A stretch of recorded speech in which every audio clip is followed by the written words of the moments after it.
바른 신학 구원의 다양한 측면이라는 면에서 네 번째 시간입니다. 그래서 처음에 거듭남에 대해서 우리가 살펴보았습니다. 하나님의 전적인 역사라고 우리가 살펴보았고, 두 번째 회심에 대해서 살펴보았고, 지난 시간에는 칭의, 우리에게 의가 주어졌다는 것을 우리가 살펴보았고, 오늘은 양자됨, 그러니까 양자된다는 그런 교리에 대해서 살펴보고자 합니다. 양자라는 것은 원래 자녀가 아닌데 입양됐다는 뜻이죠. 그래서 하나님께서, 원래는 우리가 하나님의 원수였어요. 우리가 원수되었을 때 이런 말씀이 있죠. 원래 하나님의 원수였던 우리를 하나님께서 당신의 자녀로 삼으셨다. 그러한 내용 가지고 우리가 살펴보겠습니다. 자, 이 양자라는 것은, 하나님의 자녀라는 것은 하나님을 아버지로 안다라는 관계라는 그런 측면이 있죠. 그래서 이 하나님을 아는 데는 크게 두 가지 축이 있습니다. 하나님을 아는 데는 첫째는 지식적인 면이 있고, 그 다음에 관계적인 면이 있어요. 두 개가 같이 가는 것이죠. 하나님을 아는 지식이 있어야지 하나님과 올바른 관계를 맺을 수가 있다. 그래서 지식과 관계는 같이 가는 것이다. 지식 없이 관계를 맺는다면 이것은 성경의 하나님이 아닐 수 있고, 지식은 있는데 관계가 없다면은 이거는 그냥 머리로만 믿는 하나님일 수 있고, 그래서 이 지적인 영역과 관계적인 영역이 같이 존재하는 것이다. 그래서 그 중에서 하나님이 나의 하나님이시고 동시에 나의 아버지라는 것은 관계적인 영역을 이야기합니다. 자, 이 구원에 따른 관계를 우리가 살펴보면 성경은 여러 가지로 하나님과 우리 사이의 관계를 이야기하고 있죠. 첫째는 우리가 하나님의 백성이다. 또 비유적으로는 우리가 하나님의 양이다. 그분은 우리의 목자시다. 우리의 왕이시다. 여러 가지가 있는데, 가장 친밀한 관계를 설정한 것은 하나님이 우리의 아버지시고, 심지어 로마서에 보면은 아빠 아버지라고 그러고, 우리는 그분의 자녀라는 것을 이야기하고 있습니다. 그래서 요한복음 1장 12절에 보시면은 영접하는 자, 곧 그 이름을 믿는 자들에게는 하나님의 자녀가 되는 권세를 주셨으니, 이렇게 말하고 있습니다. 하나님의 자녀가 되는 권세를 주셨다. 자, 자녀면은 종과는 다르죠. 일반 백성과는 달라요. 어느 나라의 왕의 백성으로서의 이 시민권자로서의 어떤 그러한 권리와 자녀로서의 권리는 아주 다르죠. 자, 그런데 성경은 세상에 두 종류의 자녀들이 있다, 이렇게 말하고 있습니다. 두 종류의 자녀가 있다. 첫째는 하나님의 자녀가 있고, 물론 두 번째는 어떤 자녀가 있습니까? 두 번째는 마귀의 자녀들, 마귀의 자식들, 이렇게 두 종류의 자녀가 있다. 그래서 마귀의 자식들을 또 성경은 진노의 자녀들이라고 말한다. 그래서 하나님의 자녀가 있고 진노의 자녀가 있다. 그럼 진노의 자녀는 누구의 진노를 말합니까? 하나님의 진노의 자녀를 말하죠. 그래서 하나님과의 어떤 관계를 형성하냐에 따라 가지고 세상에는 두 종류의 사람밖에 없다는 것을 말하고 있습니다. 하나님의 자녀와 하나님의 진노의 자녀, 또는 마귀의 자식밖에 없다는 것을 이야기하고 있습니다. 중간지대는 없어요. 그래서 갈라디아서 3장에 보시면은 예수 그리스도를 믿음으로 우리가 하나님의 자녀가 된 것을 이야기하고 있죠. 갈라디아서 3장 26절에 너희가 다 믿음으로 말미암아 그리스도 예수 안에서 하나님의 아들이 되었으니, 물론 딸도 있겠죠. 여기서는 이제 자녀라는 것을 대표성을 가지고 아들이라고 말하는 것이죠. 그래서 예수 그리스도 안에서 하나님의 자녀가 있고, 또 동시에 예수님은 당신을 믿지 않는 자들을 향해서 뭐라고 말했습니까? 요한복음 8장 44절에 너희는 너희 아비 마귀에게서 났으니 너희 아비의 욕심대로 너희도 행하고자 하느니라.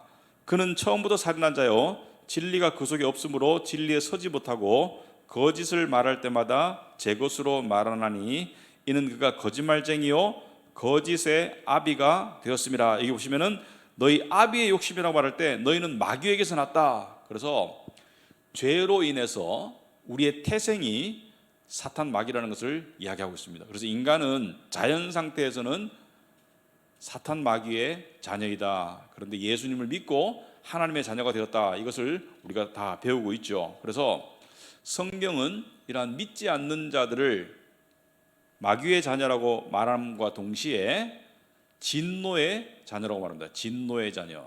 그래서 진노의 자녀라는 것은 진노를 물려받을 자들이다. 자녀라는 것은 부모로부터 상속받는 것인데, 하나님의 진노의 자녀가 되면 하나님으로부터 진노를 물려받아요. 이 진노라는 것은 지옥을 의미한다고 볼 수 있겠는데, 에베소서 2장 3절에 보시면은 전에는 우리도 그 가운데서 우리 육체의 욕심을 따라 지내며 육체와 마음에 원하는 것을 하며 다른 이들과 같이 본질상 진노의 자녀였더니, 이렇게 말하고 있습니다. 본질상 진노의 자녀였었다. 다른 이들이라는 것은 불신자들을 말하죠. 우리도 믿지 않을 때는 육체의 욕심을 따라 살던 다른 이들과 같은 진노의 자녀였다. 그래서 하나님의 진노의 자녀라는 것을 의미한다. 그래서 세상에 두 종류의 사람밖에 없어요.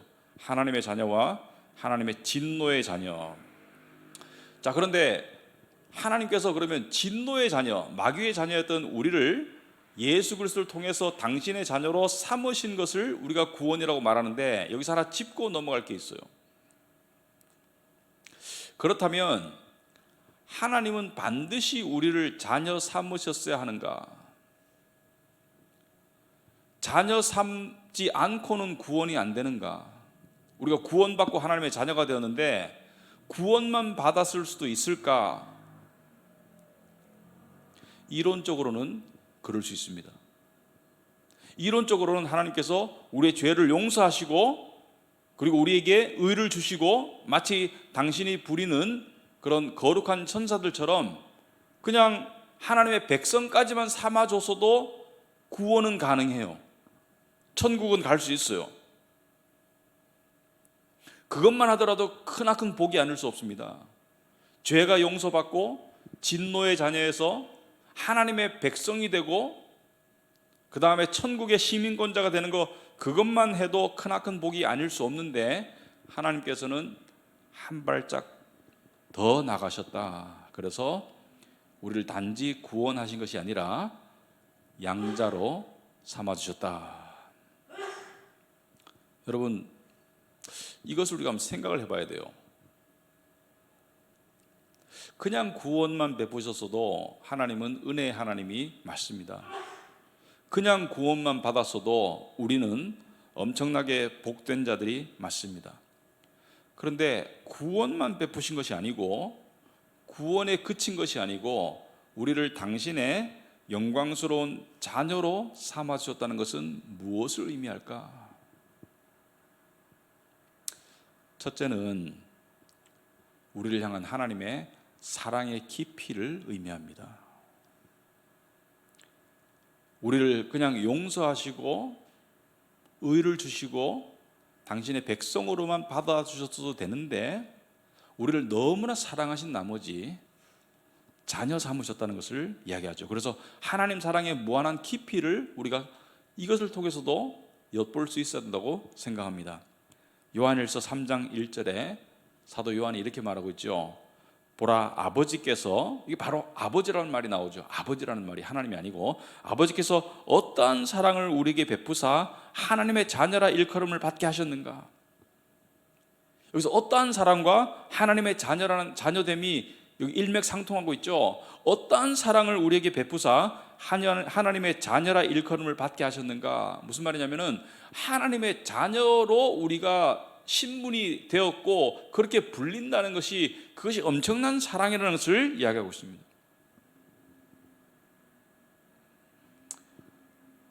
우리는 때때로 생각을 해봐야 돼요. 하나님의 자녀됨이라는 것이, 그것이 그냥 지적으로 알고 그냥 우리가 스쳐 지나가듯이 듣는 그런 이야기가 아니고, 상투적인 이야기가 아니고, 그것이 의미하는 것이 무엇인가를 생각을 해봐야 됩니다. 하나님의 사랑의 깊이를 의미한다. 근데 우리가 하나님의 자녀라는 것을 우리가 어떻게 알 수 있나? 우리가 어떻게 그것을 확신하고 확인하고 체험할 수 있는가? 첫째는 말씀을 통해서 알 수가 있죠. 말씀이 우리에게 여러 군데서 우리가 하나님의 자녀라고 말하니까, 예수를 믿으면 하나님의 자녀라고 말하니까 말씀을 통해서 우리가 우리 자신이 하나님의 자녀됨을 알 수가 있겠죠. 또 두 번째는요. 두 번째는 성령께서 우리가 하나님의 자녀인 것을 증거하시기 때문에 우리가 하나님의 자녀라는 것을 알게 되는 것이죠.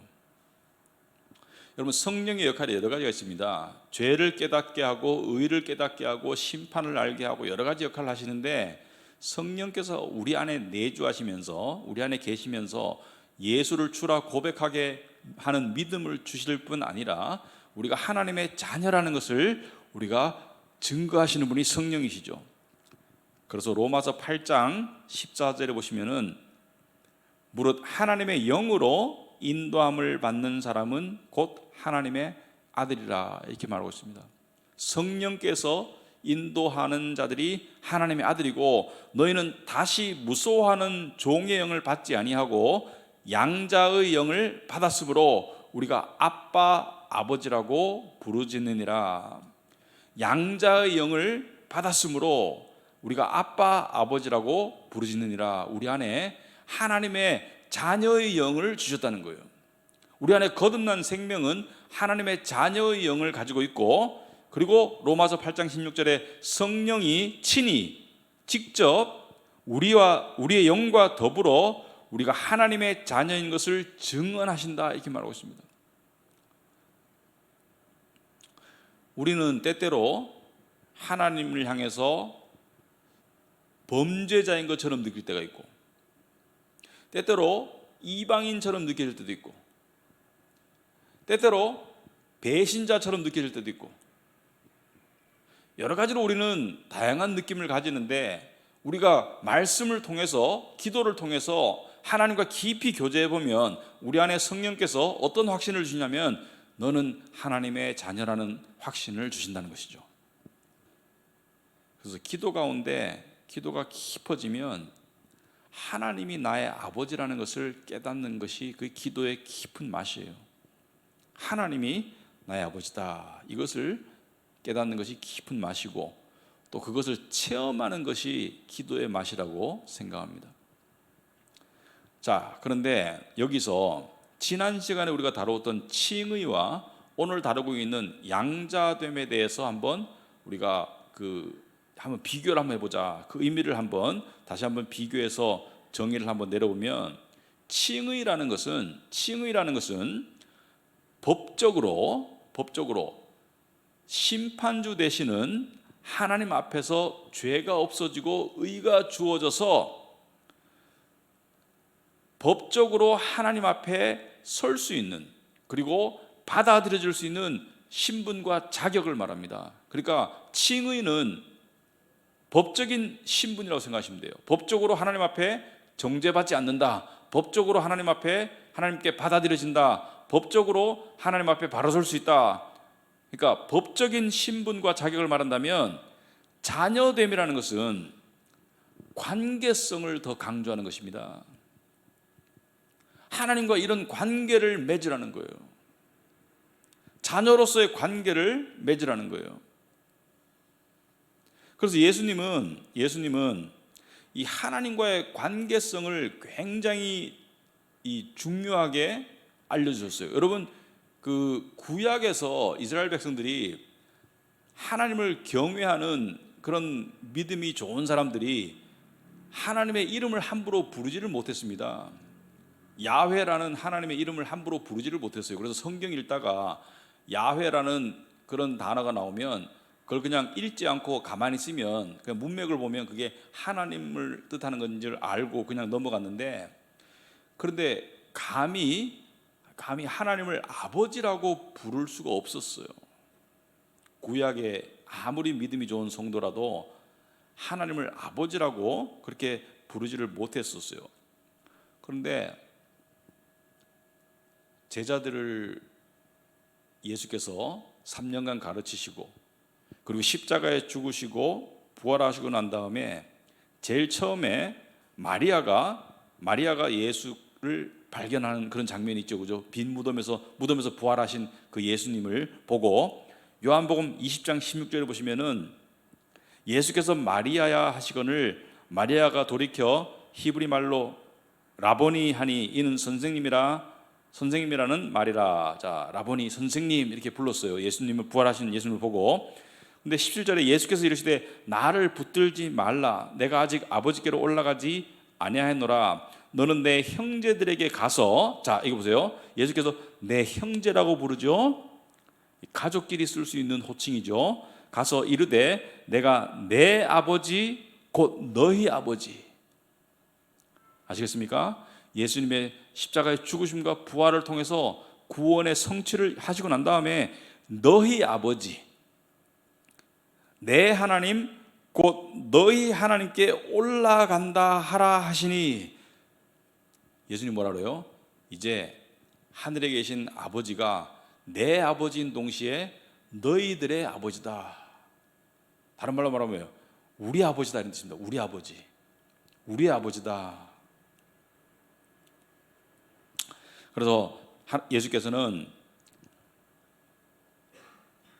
단지 너희들의 아버지가 아니고, 단지 나의 아버지가 아니고 우리 공동의 아버지라는 것을 이야기하셨어요. 자, 이것은 무엇을 의미하는가?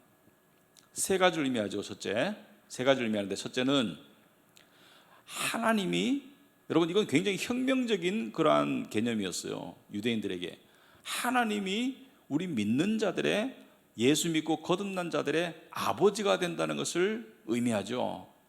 양자됨을 의미하죠. 두 번째는 뭘 의미합니까? 두 번째는 예수께서 우리의 가족이며 우리의 형이라는 것을 의미합니다. 우리의 맏형이다. 예수께서 우리의 형이라는 것을 의미합니다. 그래서 히브리서 2장 11절 오시면은 거룩하게 하시는 이와 거룩하게 함을 입은 자들이 다 한 근원에서 난지라 그러므로 형제라 부르시기를 부끄러워하지 아니하시고, 이렇게 말하고 있습니다. 거룩하게 하시는 이는 예수고, 거룩하게 함을 입는 자들은 우리 믿는 자들인데 다 한 근원, 그러니까 한 부모에서 났다, 한 아버지께 난 자라 그러므로 형제라 부르시기를 부끄러워하지 아니하신다. 우리를 형제로 삼으셔서 예수님이 우리의 맏형이 되신다. 위로는 하나님 우리가 아버지가 되시고, 또 예수께서 우리의 맏형이 되시고, 그래서 히브리서 2장 12절에 이르시되 내가 주의 이름을 내 형제들에게 선포하고 내가 주를 교회 중에서 찬송하리라 하셨으며, 내 형제들에게, 그러니까 예수께서 이제 너희들은 내 형제들이다. 그러므로 우리가 예수를, 하나님을 아버지라고 대하듯이 예수를 우리의 형제로, 우리의 오빠로 대할 수 있다는 것을 이야기합니다. 또 세 번째는 무엇을 의미합니까? 위로는 하나님 아버지를, 하나님이 우리 아버지 되신 것을 말하고, 또 예수님이 우리의 맏형이 되는 것을 말하고, 또 믿는 자들끼리 어떻게 된 거예요? 한 믿음을 가진 자들끼리 형제 자매라는 것을 이야기합니다. 우리가 형제님 자매님 부르고 있죠, 그죠? 형제님 자매님 부르고 있는데 그 의미가 여기에서 찾을 수 있는 거예요. 우리가 영적 형제 자매라는 것을 이야기하는 거예요. 물론 지금 우리에게는 육적 형제 자매들이 있죠. 그렇지만 구원이 완성되고 천국이 이르러서 영원한 하나님 나라에 가면 그때부터는 믿는 자들이 영원히 형제 자매가 되는 것을 우리가 알게 될 것이다. 자, 우리가 적용을 한번 해보겠습니다. 여러분, 자녀됨이라는 교리를 들었어요. 이 교리를 들었어요. 우리가 여기서 어떻게 적용할 수 있을까? 우리가 어떻게 이걸 살아가야 될까? 저는 이것이 굉장히 우리의 그 신앙생활에, 특별히 하나님과의 관계에서 엄청난 영향을 미칠 수 있고 미쳐야 한다고 생각합니다. 하나님이 나의 아버지다. 자, 우리는 하나님을 여러 가지 개념으로 이해하고 있죠. 창조주 하나님, 우리의 보호자 또는 우리의 피난처, 우리의 목자, 우리의 구원자 또는 우리의 공급하시는 분, 여러 가지 개념으로 알고 있는데, 성경에서 하나님이 우리에게 가장 당신을 향한 그 관계 설정에 있어서 우리가 가장 소중히 여기고 신경 쓰기를 원하시는 부분은 우리가 하나님을 아버지라고 여기기를 원하세요. 아버지라고. 아버지라는 게 무슨 뜻이죠? 세상의 아버지와 좀 다르죠. 세상의 아버지도 그런 면을 가지고 있지만 세상의 아버지 중에 최고의 아버지보다 더 비교할 수 없을 만큼 우리를 이해하시고 우리를 사랑하시는 분이라는 것을 하나님을 알기를 원하신다. 그래서 두 가지를 기억하시기 바랍니다. 우리를 가장 잘 이해하시고 우리를 가장 잘 사랑하시는 그 아버지를 연상하시면 되겠습니다. 그 아버지의 모습을 보여주기 위해서 탕자의 비유가 있었던 거예요. 아들을 사랑하시는 그 아버지의 모습이 있었던 거예요. 또 어떻게 적용할 수 있겠습니까? 주님께 나갈 때도, 예수님을 향할 때도 우리가 그냥 주님만이 아니라, 그냥 우리의 구원자만이 아니라 우리의 형제이고, 또 예수께서는 뭐라고 말씀하셨습니까? 이제부터 너희를 친구라고 부르겠다. 형제요, 친구라고 부르겠다. 그래서 하나님과 주님께 우리가 가까이 다가갈 수 있다는 것을 이야기합니다. 이 굉장히 중요합니다. 친밀하게 다가갈 수 있다는 것을 말합니다. 하나님을 아버지라고 부를 수 있다는 것을 이야기합니다. 여러분, 근데 세상의 어떤 아버지는 다가가기가 어려워요. 세상의 어떤 형은 다가가기 어렵습니다. 왜냐하면 너무 엄격하고 또 심지어 막 이 폭력적이기도 하고, 그래서 또 어떤 경우에는 너무 무뚝뚝해서 아버지에게 잘 살갑게 다가가기가 어려울 경우가 있습니다. 근데 하나님은 어떤 분이십니까? 여러분, 하나님이 인간의 모습으로 오신 것이 예수님이잖아요. 하나님이 인간의 모습으로 오신 것이 예수님이잖아요. 근데 성경에서 예수께서 나는 이런 마음을 가지고 있다라고 설명하시는 곳은, 여러분 성경을 다 뒤져보시면은 예수께서 나는 이 어린 양이다, 또는 나는 하늘로부터 보냄을 받은 자다, 나는 그리스도이다, 여러 가지로 설명하시는데 어떤 직분과 또 그분의 신분에 대해서, 또 그분의 하시는 역할에 대해서 여러 가지를 말씀하셨어요. 그런데 성경에 어디에서도 예수께서 나는 이런 마음의 소유자야, 내 마음은 이래 라고 이렇게 설명한 것이 없습니다. 딱 한 군데밖에 없어요. 내 마음이 어떻다는 것을, 나는 어떤 마음의 소유자인지를 설명한 것이 딱 한 군데밖에 없어요. 그것이 어디예요? 마태복음 11장 29절입니다. 마태복음 11장 29절 보시면은 예수께서 나는 마음이 어떻다고요? 온유하고 겸손하다, 이렇게 말하고 있습니다. 나는 마음이 온유하고 겸손하다. 온유함이라는 것은 무엇을 말합니까? 굉장히 그 한마디로 설명하기 어려운 단어인데 나약함은 아니에요. 굳이 한 단어로 표현하자면은 부드러움이에요. 부드러움. 높은 권위와 능력에도 불구하고 부드럽다는 거예요. 그리고 겸손이라는 것은 예수님에게 어울리는 단어가 아니죠. 예수님은 하나님이시고 하나님의 아들이신데 존귀하신 분이죠. 근데 마음이 그렇다는 거예요. 마음이. 예수님의 신분이 낮다는 것이 아니고 예수님의 마음이 겸손하시다는 거예요. 여러분, 우리가 다가가기 쉬운 사람이 있고 다가가기 어려운 사람이 있습니다. 다가가기 어려운 사람 어떤 사람이에요? 교만한 사람 다가가기 어렵습니다. 딱딱한 사람 다가가기 어렵습니다. 근데 예수님께서는 나는 마음이 온유하고 겸손하다고 말씀하셨습니다. 여기 딱 한 군데에서 예수님께서 당신의 마음이 어떤 것을 이야기하셨어요. 이것은 무엇을 말합니까? 우리가 다가갈 수 있는 분이라는 것을 이야기 말합니다. 우리가 언제든지 마음을 열고 친밀하게 다가갈 수 있다는 것을 의미합니다. 우리가 양자됨을 이해하면서 우리가 오해할 때가 있어요. 내가 하나님의 자녀라면 왜 하나님이 나에게 고난을 주시는가?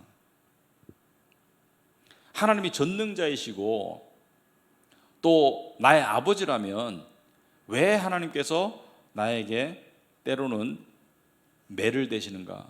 때로는 힘들게 하시는가?